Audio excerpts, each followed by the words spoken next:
Distracted driving claims 9 lives in the U.S. every day and injures 400,000 people every year. Now Ohio lawmakers are trying to get us to put our phones down when we're behind the wheel.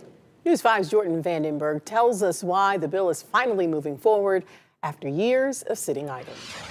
There are signs to read, numbers to decipher, and conditions to calculate. Behind the wheel, there is so much going on in such little time. And far too often, other drivers are oblivious to it. I mean, people do it all the time on the highway. I'll see somebody driving crazy in like a lane next to me or something, and then when I go to pass them, I'll see that they're literally staring at their phone. It's crazy. State lawmakers and Governor Mike DeWine have noticed it too. But also only takes a few seconds to rear-end the car in front of you. Proposing an expansion of the state's texting and driving law in February 2020. That year, 29 people were killed in distracted driving crashes, and 2,000 were injured statewide.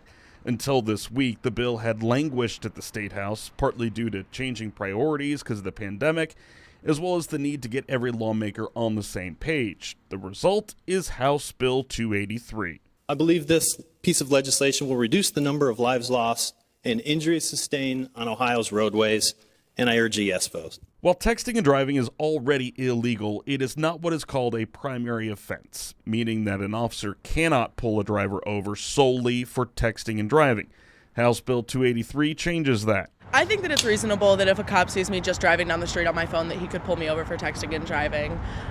Most cars nowadays have the screens for you to adjust your music and anything like that. I mean, I think that's pretty reasonable. I mean, there's just no reason to be doing that when you're driving. You're already putting people at risk. I mean, just anytime you get on the road is a risk because cars are a lot bigger and stronger than humans are. Although the proposed legislation does make using an electronic device while driving a primary offense, there are some notable exceptions.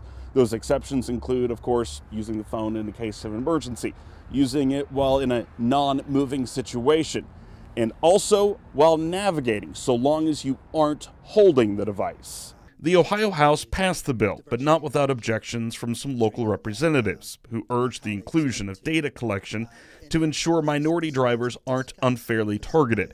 While the bill faces scrutiny in the Ohio Senate, Biggin hopes to see it become law. People, I think, get too comfortable with doing that kind of stuff. I mean, just because you do it 10 times and you're fine doesn't mean the 11th time something isn't going to happen. And I think people just get too comfortable. In Cleveland, Jordan Vandenberg, News 5. And that clock is also ticking. The bill must pass both chambers of the General Assembly by the end of the year, or the entire process will start again next year. Okay, so we wanted to know just how much of a problem distracted driving is on the road, so we did some research, and according to Ohio Highway Patrol, there have been more than 8,700 distracted driving crashes in Ohio so far this year. 37% have been among drivers younger than 25 years of age. 28 of those crashes have been deadly. 230 have caused serious injury.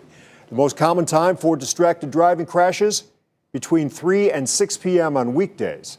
State troopers have issued nearly 8,000 violations for distracted driving this year.